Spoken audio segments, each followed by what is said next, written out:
TV, and you know we had to do it. We're back with another one. Who are we talking about today? Today we're talking about the Cavs and the Mavs and the Nets and the Magic. So let's just dive into it.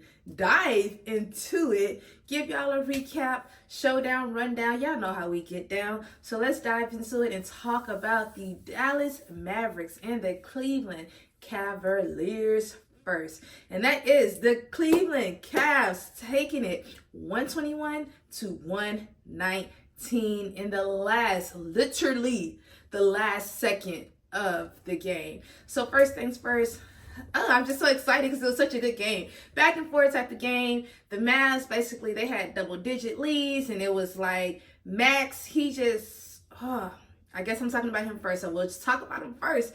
He just came out the fourth quarter, the last 4 minutes, y'all. The last 4 minutes, shooting 5 threes in 4 minutes of the game left. And that just basically set the Cavs on top.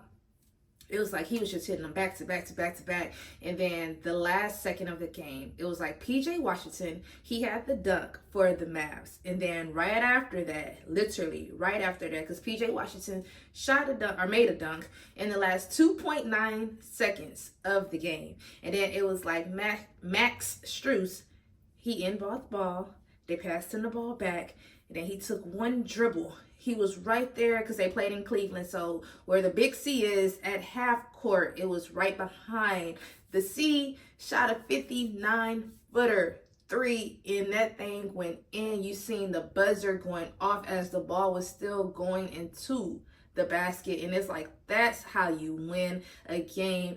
Finishing. He finished with 21 points. He had 4 rebounds and 4 assists. But this is how you finish a game. It's like not giving up no matter how far down you are. No matter if it is 2 seconds left in the game. It's like, okay, we're down by 2 points. Like, none of that matters when it comes to any sport. It's like you have to play to the very end, and that's just what he did. He said he felt himself getting hot in the fourth quarter, so he was like, he felt like every single shot was going out. He said he wasn't even surprised that this shot went in, and it was like the way that his teammates embraced him was so welcoming, like just a great feeling. And it was like, oh, like seriously, like, oh, not even trying to be like all mushy and all that type of stuff, but it was really like, you put us back on the map, because it was like, he said like, Donovan Mitchell wasn't in the game, so who else was going to do it? And he was like, that option was me. Like, it was literally the way that, I can't even think of who passed him the ball, because I feel like I'm going to say the wrong name, so I'm not even going to say it. But it was like the way he passed him back the ball, and the way the jumper just let off his hand the ball. It was fantastic. So it's like, big ups to the Cavs for taking that win. And I know, like, when it comes to Dallas, definitely a bittersweet moment, because it's like y'all were up, y'all had like double-digit type of lead. He kind of like brought it back in, and then so it's like you're thinking in your head like automatically like, we're gonna get these games, we have these great stats, we're playing great defense, we're doing everything right. But it was just like, such a bittersweet moment, because it's like, dang, this last second, like, it was like 0.5 when the ball was going in. And then it was like the look that Moritz, like, he was on the sideline on the bench for the Mavs. He was like, oh, man, like, are you serious? Like, the look just said it all for the game. But anyways, let's dive into some other stats, since I already got y'all above level. Like, I just been like, such a good game. And so the next person I want to talk about, and that's going to be Donovan Mitchell going off. He had 31 points, 7 rebounds, and then he had 6 assists. So it's like, big ups to you. I always tell y'all, when it comes to Donovan Mitchell, he's definitely a consistent player. I don't think they did anything wrong yesterday. I feel like the lead shouldn't increase the way that it did when they were down, but it's like they got the win, so that's all that matters. A win is a win, so you got to embrace that and take that all in. And he was super happy for Max. The whole team was. So it's like, those are just great things. So now we're just gonna head it over, talk about Dallas. We already talked about PJ Washington. The last 2 seconds of the game, him dunking, it just was not enough for the Mavs to get the win. So we're going to talk about Luka going off for 45 points, 9 rebounds, and 14 assists. And it's like, these are the stats. These are the stats I was talking about, like 45 points, 14 assists, almost a triple-double. Not quite there, off by that 1 rebound, but it doesn't even matter because it's like the way that you played, the way that you dominated. And I tell y'all, when I watch Luka and Kyrie, like, they just look like they are enjoying the game. And that's what I love most about watching the Mavericks. Like, y'all look good. Y'all are like the whole team, you know, as a collective is playing great defense. Y'all are locking players up. Y'all, if y'all have to double team a player, like that's what y'all are going to do, you know, so they won't get a shot in. And it works. It works for them. And I love that. So the next person y'all already know I'm going to talk about, and that's going to be Kyrie. He had 30 points last night and he had 6 rebounds. And he was saying even with the shot last night, it was definitely a sting, like, like they played such a great game, and then it was like for them to lose, it was just definitely like heartbreaking in the sense. Not saying that he said it was heartbreaking, but definitely heartbreaking. And then the Cavs, they gave Kyrie a warm welcome, like during the first quarter.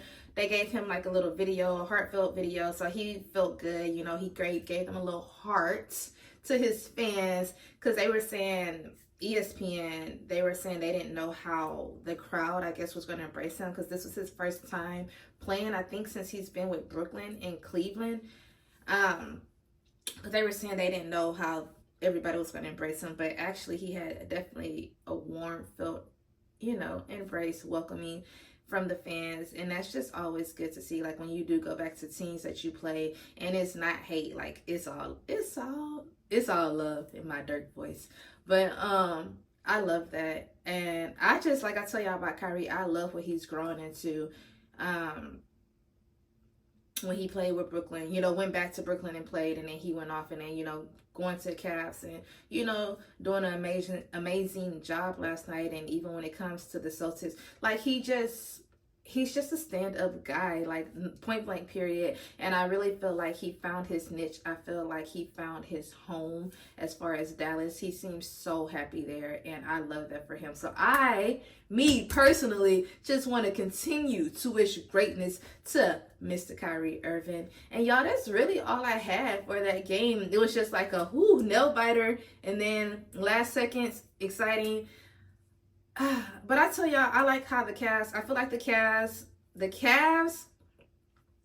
Mavs, who else? The Nuggets for sure, the Pacers. I feel like they all play like fast-paced basketball at all times. I know I'm missing teams. I think OKC, I could just go down the list, but that's going to take all day. But those teams, I feel like play very high-paced, fast-paced. Energy is high level, like I tell y'all, top tier at all times. And I love that when I watch basketball, because I want people to play defense. I want to see the defense happening on the court, and that's how we gonna head it over. And that's the Nets and the Magic. The Nets taking a loss 81-108. So for the Nets, no Cam Thomas, no Ben Simmons.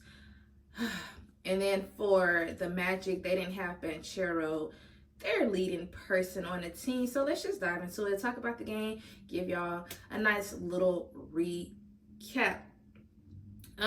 Brooklyn definitely need to play defense. I feel like that's my main advice, my main focus when it comes to the game is defense. They only outscored the Magic, and that was basically in the fourth quarter. So it's like, y'all have to do better. Y'all should not be held to, like, I think the third quarter, they were held to 15 points, and the Magic Orlando, like, they scored 30 points in the third quarter. And it's like, y'all got to play some type of defense, get the offense together, and I think it will, like, get better. Like, something would happen for the positive.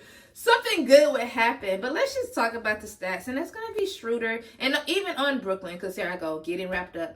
Even on Brooklyn, nobody scored over 15 points, and that's why I'm about to talk about Schroder, and that's him going off. He only had 15 points last night. He was the leader of the team. He is a starter, so it's like big ups to you to get that number, but for y'all to lose by how y'all lost last night, unacceptable. Like, y'all something has to happen. There's no consistency, I feel like, when it comes to Brooklyn. Like, we always, when it comes to Ben Simmons, he's limited to minutes, or he's not playing, or it's his back. Like, it's always something going on when it comes to Brooklyn. And it's like, if he ain't gonna play, or other players, you know, are hurt or whatever, let these other people that's not getting playing time, like, let them step up and step up to the plate. And I feel like that's what Trendon Watford did last night. He had 14 points, and then he had 7 rebounds last night. So it's like, big ups to you. And he only played, I think, 19 minutes, if I'm not mistaken. And it's like, your stats was better than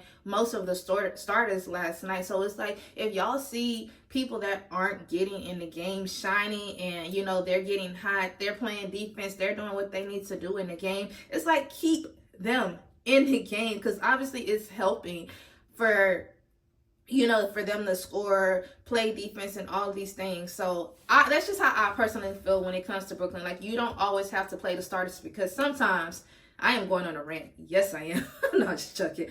But sometimes you want to see other players play who's going to do a great job. And I just feel like that's what Wofford did last night. Like, he did an amazing job. So it's like, big ups to you. I'm glad that he got the opportunity to play and show what he's capable of, because when he was with Portland, I felt he did, you know, like, he got his time to shine. He got some game time, some minutes in, and he showed what he could do. And I just want I want Brooklyn to see that side of him, where it's like, okay, I'm in the NBA for a reason, so I need, like, let me play and let me show y'all what I got and what I'm worth doing and fighting for. You know, that's how I personally feel. And that's all I have to say when it comes to Brooklyn. Or is it? Because let's talk about Mikal Bridges. He only had 4 points last night, but we're not even talking about the points. We're talking about the consistency of him with his games, and that is 450 games, making like the longest stretch for him. His 5 years of playing in the NBA, never missed a game. So for you to play 450 games in a row, oh my gosh, if I had a hat on right now, I would be like, hats off to you. Like, you deserve that. And that's just so commendable for you. That's just commitment. You know, it says a lot. It says a lot about your character. It shows, like, even if you are sick or whatever type of day you're having, you're going to leave that behind and not take it, you know, to your work or on the court, and you're going to play the type of game that needs to be played. So I definitely just want to commend you on that. So big ups to you, Mikal Bridges, for doing your big one with that. So now we're going to head it over and talk about Orlando, and that's the Wagner brothers, both being the leading scorers of their team. One going off for Franz, he went off for 21 points, and then the other went off for 16. And I just feel like that is so cool for you to play with your brothers, because me and my sisters are super close, tight-knit. So it's like, for y'all to be on the same team, same city, then be the leading scorers of the team, both dominating, putting on the game, doing what needs to be done. Everybody stepping up to the plate. When Banchero was not there to play, you know, I think they said it's an illness or something as to why he didn't play. So I feel like that's so amazing to just, like, play with your sibling, and y'all both kill it last night. Big ups to both of y'all. And y'all, I feel like that's all I had to say. I feel like I went on a whole bunch of rants today, but I feel like they were much needed, good rants. You know what I'm saying? But y'all already know what I'm about to say. I need y'all to be productive. It's Wednesday, so happy hump day. I hope everybody have a great day. I need y'all to be productive, of course. Also, please don't forget to like, comment, and subscribe. And don't forget to turn on your notification bell so you can be alerted when I post. Once again, I'm TB. Peace out. Bye.